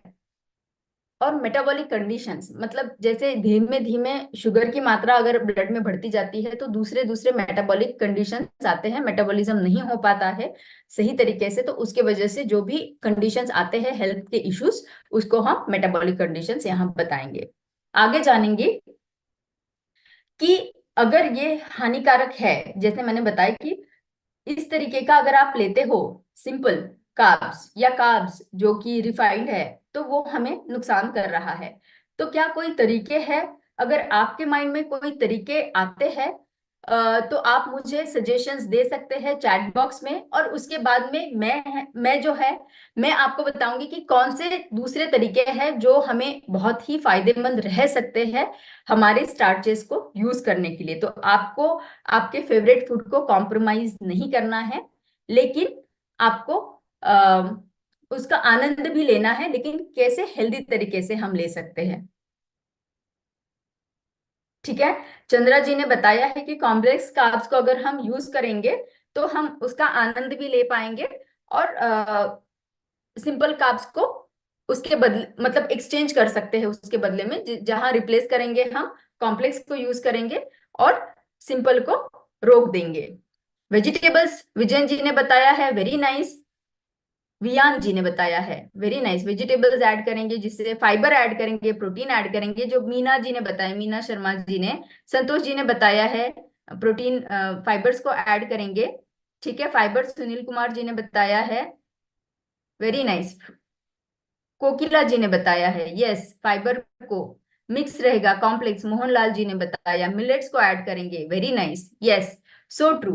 तो जानेंगे कि 3 मेन तरीके हैं, आपको पहले ही जवाब पता है, लेकिन थोड़ा उसका साइंस मैं आपको यहाँ बताऊंगी कि 3 तरीके हैं जिससे हम हमारे मील्स को न्यूट्रीफाई कर सकते हैं।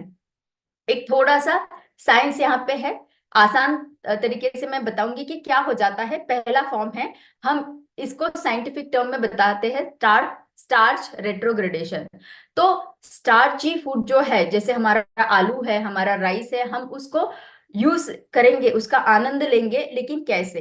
तो उसके पहले जानेंगे कि वो क्या एक्ट करता है जब हम उनको पका रहे हैं। तो आप समझ लो कि आपने आपके राइस को या आपके पोटैटो को पकाया है, तो ये हो गए हैं हीट के साथ में। जब स्टार्च के मॉलिक्यूल्स है, ग्रैन्युल्स है, वो उसके साथ में उसका क्या रिएक्शन होता है? तो स्टार्च के जो ग्रैन्युल्स होते हैं, जब हम उनको हीट कर रहे हैं, तो वो पानी लेते हैं, लेते हैं, लेते हैं, ले रहे हैं, एब्सॉर्ब हो रहा है, फूलते जा रहे हैं, फूलते जा रहे हैं। तो एक ऐसा स्टेज आता है कुकिंग के टाइम पे कि वो बर्स्ट हो जाते हैं। और बर्स्ट होके क्या हो जाता है, वो जिलेटिनाइज हो जाता है, क्योंकि उसमें से मॉलिक्यूल निकले हैं, और मॉलिक्यूल निकल के जो पानी का अंश था उसको उसने थिक बना दिया है। उसको हम जिलेटिनाइजेशन बताते हैं। बहुत हम सभी को पता है कि जैसे साबूदाना है, बहुत सारे लोगों को साबूदाना पता होगा, जब हम खीर बनाते हैं तो थिक बन जाता है। कैसे थिक बन जाता है?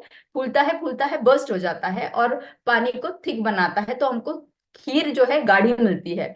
तो ये है जिलेटिनाइजेशन। अब क्या हो जाता है, जब ये ग्रैन्यूल्स पानी को एब्सॉर्ब करते हैं, उसका स्ट्रक्चर चेंज हो जाता है, जिलेटिनाइजेशन हो जाता है। अब जब हम उसको ठंडा करते हैं, ठंडा करने के बाद में क्या होता है, वो फिर से अपने नॉर्मल शेप में नहीं जाते हैं, लेकिन उनका स्ट्रक्चर एक थोड़ा सा डिफरेंट तो हो जाता है, लेकिन एक घना हो जाता है। मतलब वो क्या करता है कि शरीर को डाइजेशन करने के लिए डिफिकल्टी करता है ठंडा हो जाने के बाद में। तो उसका स्ट्रक्चर चेंज हो गया है, हार्ड हो गया है शरीर को डाइजेस्ट करने के लिए। तो यहाँ पे हम देख सकते हैं कि कुकिंग में जो है हमारा क्रूड स्टार्च हमने दिया था, जो कि अनकुक था, कुक करने के बाद में जिलेटिनाइज हो गया, डाइजेस्टेबल हो गया, आसान से घुल मिल गया। लेकिन अगर इसको हम गरम गरम ना खाते हुए ठंडा करके खा ले, तो क्या हो जाएगा, वो रेजिस्टेंट स्टार्च में ट्रांसफर हो जाएगा। ये जो है, ये है हमारा सी वाला रेजिस्टेंस स्टार्च, रेट्रोग्रेड हो गया है। ये आसान नहीं है शरीर को अभी डाइजेस्ट करने के लिए।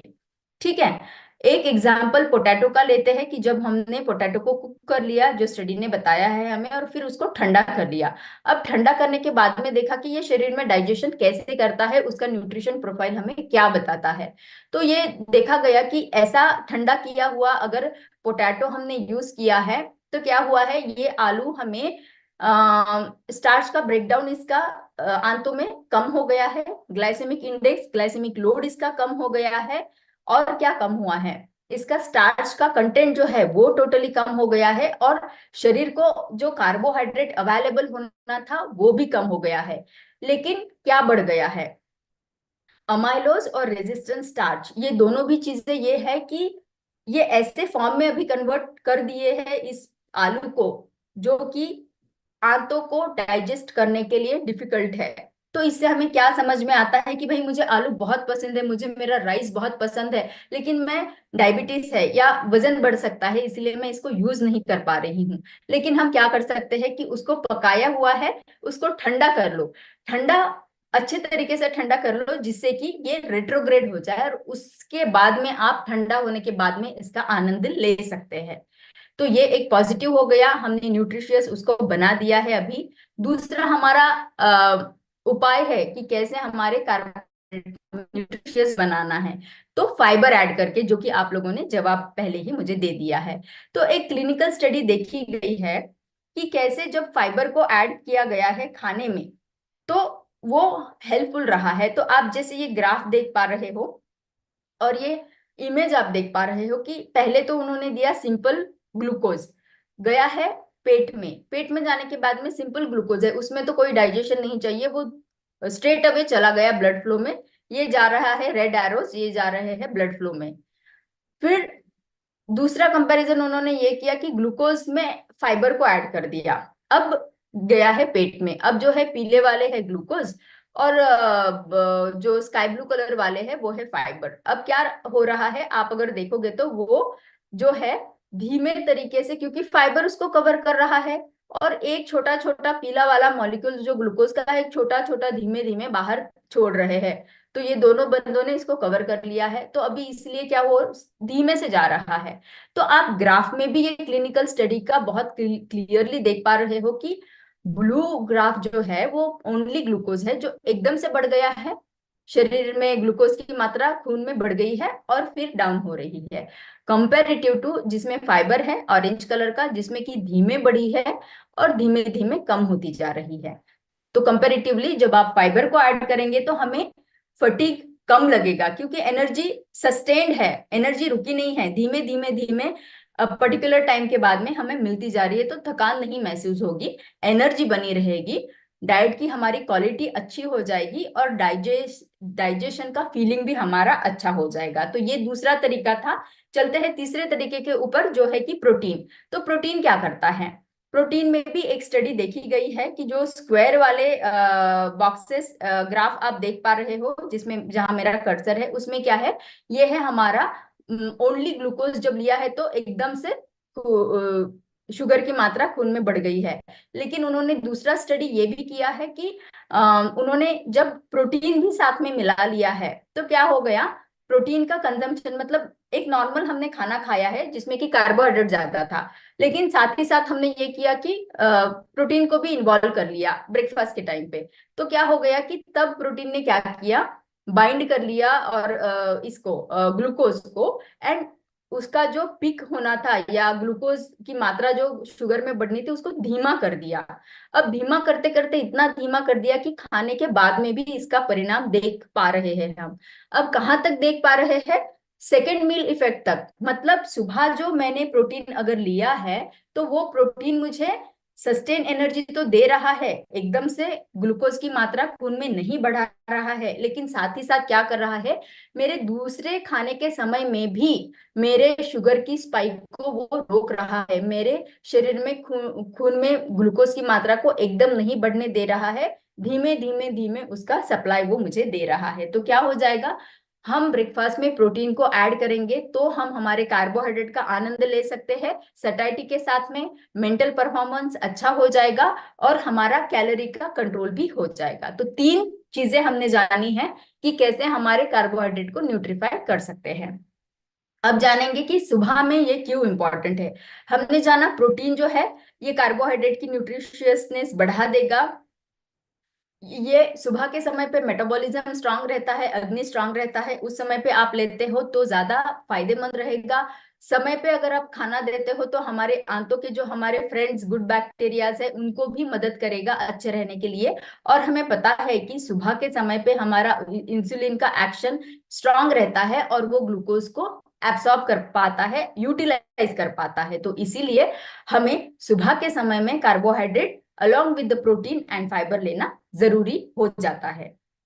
आगे समझेंगे कि कैसे ये हमारे बॉडी क्लॉक को इम्प्रोवाइज करता है। तो ये हमें ऐसे हेल्प करता है तीन तरीके से। पहले तो है हमारा काम बढ़ाएगा, स्लीपीनेस को कम कराएगा, स्ट्रेस हार्मोन को कम करेगा, साथ ही साथ हमारा वर्कलोड का जो स्ट्रेस हमें होता है उसको कम करेगा। दूसरा बात यह है कि ये इंसुलिन की सेंसिटिविटी को बढ़ाएगा, इम्प्रूव करेगा, और सेटाइटी और मेटाबॉलिक हेल्थ को करेगा। कैसे, हमें पता है कि वो इंसुलिन के रिस्पॉन्स को रेगुलेट करता है जब हम कार्ब्स को कॉम्प्लेक्स वाले फॉर्म में लेते हैं, कैलोरी का कंट्रोल करता है, फैट का ऑक्सीडेशन या फैट का मेटाबॉलिज्म को भी रेगुलराइज करता है। तीसरा फायदा ये हमें मेंटल परफॉर्मेंस के बेसिस पे देता है, जिसमें कि हमारी मेमोरी को यूजफुल रहता है, अलर्टनेस को बनाए रखता है, और हमारा रिस्पॉन्सिवनेस, चीजों को रिस्पॉन्ड करने की हमारी कैपेसिटी भी बनाए रखता है। तो ये फायदे हो गए। कैसे, कार्बोहाइड्रेट अगर सही समय पे आप देते हो तो आपके बॉडी क्लॉक को बनाए रखेगा।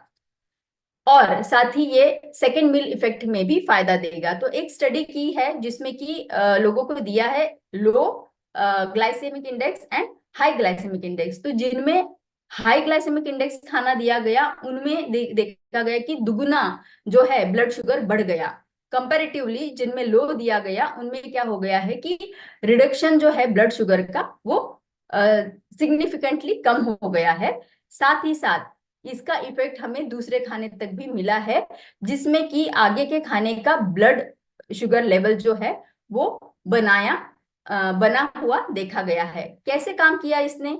इसने ऐसे काम किया कि इसने ब्लंट कर दिया, मतलब काट दिया शुगर का स्पाइक बढ़ने से, शुगर ब्लड फ्लो में उसको काट दिया, तो वो वहां ब्लंट हो गया। दूसरा है स्लो ग्लूकोज रिलीज करना शुरू कर दिया, इससे हमें कांस्टेंट एनर्जी सप्लाई मिलता रहा। कैलोरी का इंटेक जो है उसको भी कंट्रोल कर दिया और भरा पूरापन सा लगने लगा। तो सेटाइटी फुलनेस का फीलिंग जो है वो बनाया रहा हमारा।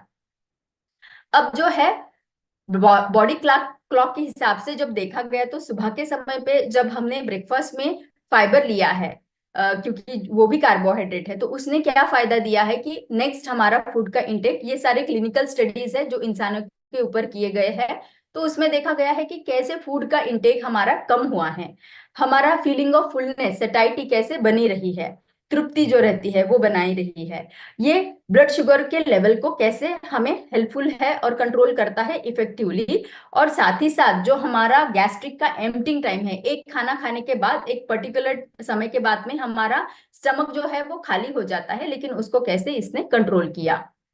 अब इसी के साथ में जानेंगे कि किन चीजों को किसके साथ में हमें स्वाइप करना है ताकि हम हमारे खाने को एंजॉय करें, उसको बिना रोके लेकिन हेल्दी भी बनाएं। जैसे एग्जांपल मैं यहाँ एक्सप्लेन करूंगी, आलू परोठा को आप पनीर के साथ में, प्रोटीन है, दाल या वेजिटेबल्स के साथ में फाइबर्स है, प्रोटीन्स है, उनके साथ में अगर आप परोठा बनाओगे तो आलू परोठे के बदले में पनीर या दाल या वेज परोठा लोगे तो वो आपके लिए हेल्पफुल रहेगा।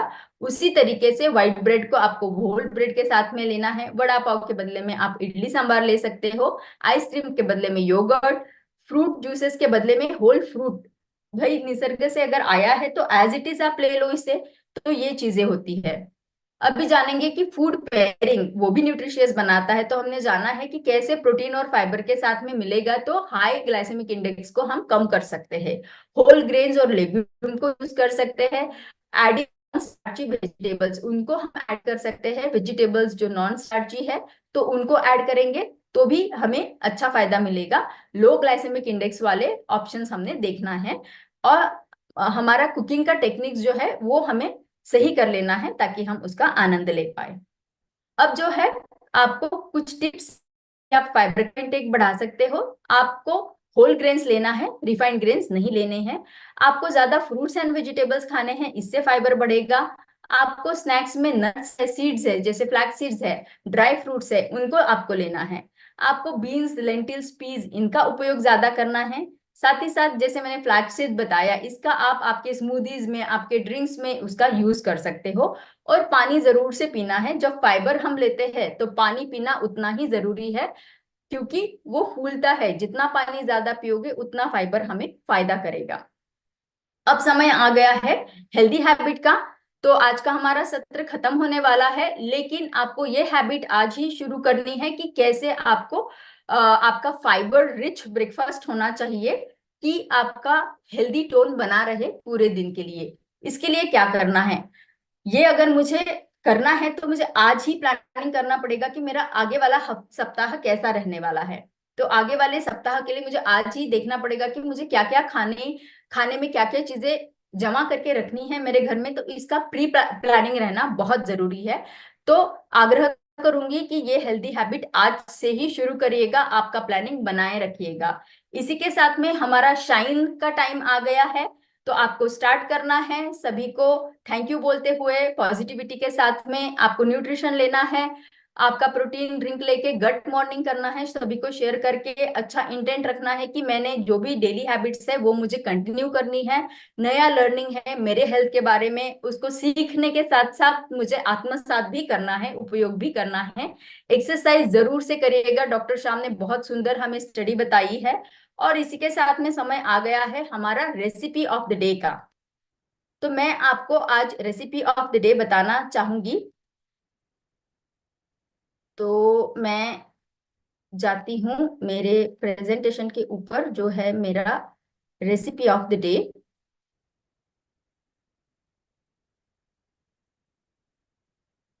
यस, इसको मैं फिर से शेयर करती हूँ आप लोगों के साथ में।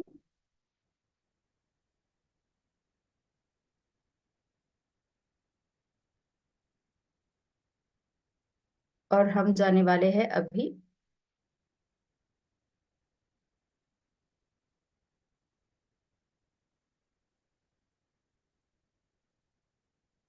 यस, हमारा रेसिपी शुरू हो रहा है, जो है ग्रीन ग्रेप्स के साथ में।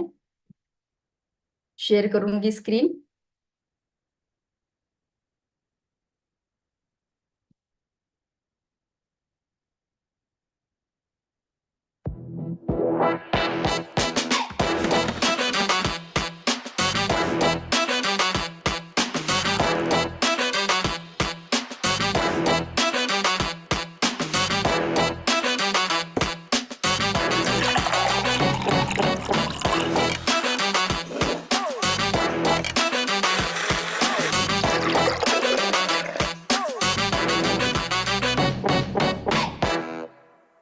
चलिए, तो बहुत ही सुंदर रेसिपी थी। मैंने जैसे अभी आपको बताया कि फ्रूट जूसेस को जो है आपको फाइबर को ऐड करेंगे तो आपके फ्रूट जूस का भी आप फायदा ले सकते हो। और आज की दूसरी रेसिपी जो है वो है हमारी मूंग दाल चीला, एक हेल्दी रेसिपी फिर से।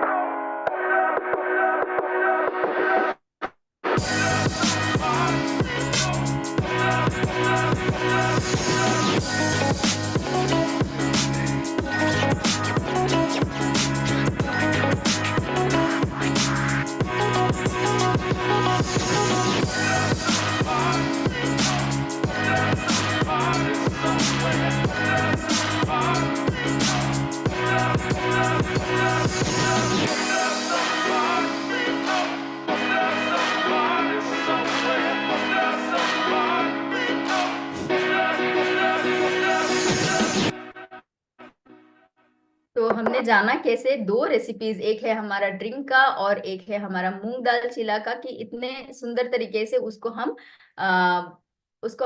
यूज कर पाए हैं। और फाइबर और प्रोटीन ऐड करने के बाद में उसका हेल्थ वो और भी न्यूट्रिशियस हो पाया है। तो इसी के साथ में हमारा टाइम है आज के एक्सरसाइज का। तो जानेंगे एक्सरसाइज आज की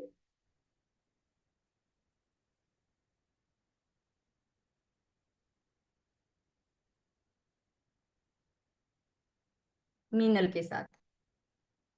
A very happy gut morning everyone। और आज हम सीखने वाले हैं डेड बग। ये कोर वर्कआउट है और बहुत इफेक्टिव वर्कआउट है उन सभी लोगों के लिए जिनको कोर स्ट्रेंथ नहीं समझ आती है, या जिनको समझ नहीं आता है कि कोर होता क्या है। ये आपकी वो सारी की सारी मांसपेशियां हैं जो आपके चेस्ट से लेकर आपके पेल्विक फ्लोर तक रहती हैं, और इनका वर्कआउट हम मैट पे लेट के कैसे कर सकते हैं। तो जिनको स्पाइन में इन्फ्लेमेशन रहती है, बहुत लंबा बैठने के कारण कमर में दर्द रहता है, उनके लिए ये बहुत ही इफेक्टिव होने वाला है। तो आइए मैट पे चलते हैं और सीखते हैं हम आज का वर्कआउट। तो आइए स्टार्ट करते हैं हम अपना आज का वर्कआउट। डेड बग के लिए आप मैट पे लेट जाएंगे, अपने दोनों हाथों को स्ट्रेट ऊपर लेकर आएंगे और अपने लेग्स को 90 डिग्री पे रखेंगे। 90 डिग्री मतलब ना तो ये नीचे गिरेंगी और ना ही इसके ऊपर आप अपने घुटनों को अंदर की तरफ लेकर आएंगे।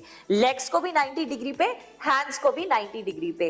अब आप अपना opposite hand and opposite leg को पूरा खींचते हुए सीधा नीचे लेकर जाएंगे, फिर वापस सेंटर पे लेकर आएंगे, फिर opposite hand and opposite leg को पूरा खींचते हुए नीचे लेकर जाएंगे और फिर वापस लेकर आएंगे। दिखने में ये बहुत सिंपल है, बट जब आप इसकी प्रैक्टिस करेंगे तो समझ आएगा कि ये सिर्फ आपकी कोर स्ट्रेंथ के लिए नहीं, आपके ब्रेन के लिए भी एक अच्छा सा टीजर है।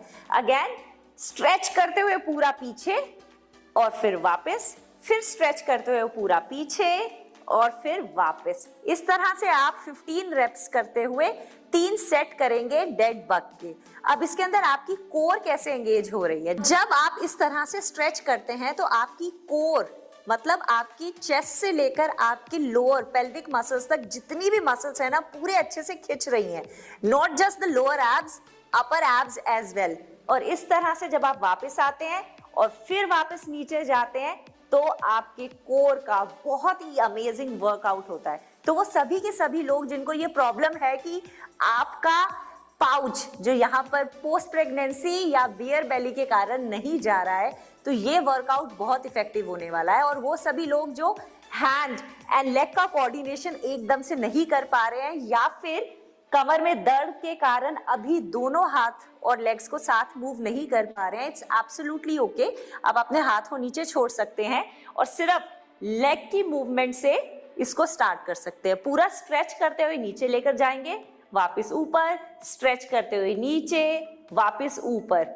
ये बहुत ही सिंपल है लेकिन आपकी कोर स्ट्रेंथ के लिए बहुत इफेक्टिव है। For breathing pattern in dead bug, आप सांस को भरते हुए, लंबी गहरी सांस को भरते हुए डेड बग में आएंगे, सांस छोड़ते हुए स्ट्रेच करते हुए बाहर जाएंगे, फिर सांस भरते हुए अंदर, सांस छोड़ते हुए बाहर, सांस भरते हुए अंदर, सांस छोड़ते हुए बाहर, सांस भरते हुए अंदर और सांस छोड़ते हुए बाहर। अगर आपको ये इजी लग रहा है तो एक इंटेंसिटी अप करके हम एक वर्कआउट कर सकते हैं जो है लेग रेजेस। इसमें आप अपने दोनों पाम्स को अपने हिप्स के नीचे रखेंगे, इनफैक्ट अपने लोअर लंबर स्पाइन में, मतलब अपनी रीढ़ की हड्डी जहां पर आपकी एंड होती है ना, टेल बोन, वहां पर सपोर्ट देंगे इस तरह से। और उसके बाद लेग रेजेस करेंगे। ये लेग रेजेस बहुत ही सिंपल एक्सरसाइजेस होती है बट कोर स्ट्रेंथ के लिए बहुत इफेक्टिव होती है। आप अपनी दोनों लेग्स को खींच के ऊपर लेकर जाएंगे और खींच के वापस नीचे, फिर ऊपर, फिर नीचे, फिर ऊपर और फिर नीचे। इस तरह से आप लेग रेजेस ऐड कर सकते हैं डेड बग के बाद। और लेग रेजेस के रेप्स तो मिनिमम 50 होने चाहिए और सेट्स होने चाहिए मिनिमम 3।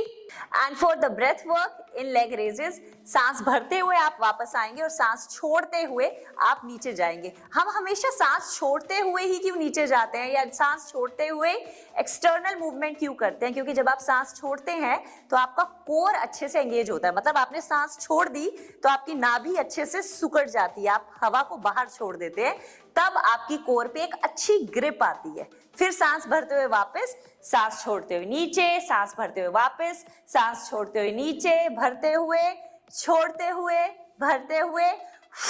इनफैक्ट अगर आप नाक से इस तरह से सांस नहीं ले सकते तो आप मुंह से सांस छोड़ सकते हैं पूरी पावर के साथ।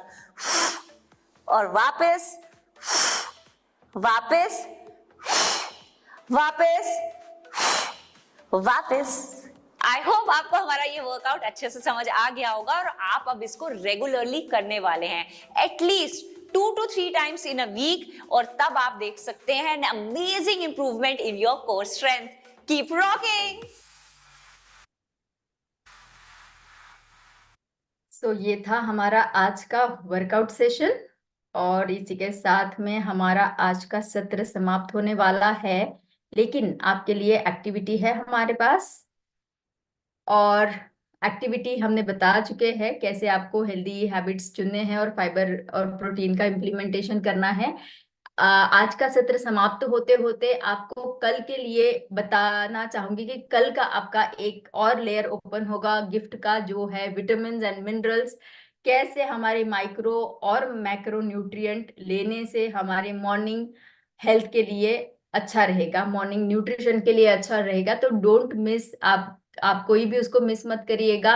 एंड सुजीत जी ने बहुत सुंदर लिखा था इम्प्रूव शाइन, तो मैं सबको ही बताना चाहूंगी कि improve shine. And again a very good morning to all of you. Have a nice day ahead. Thank you so much for listening.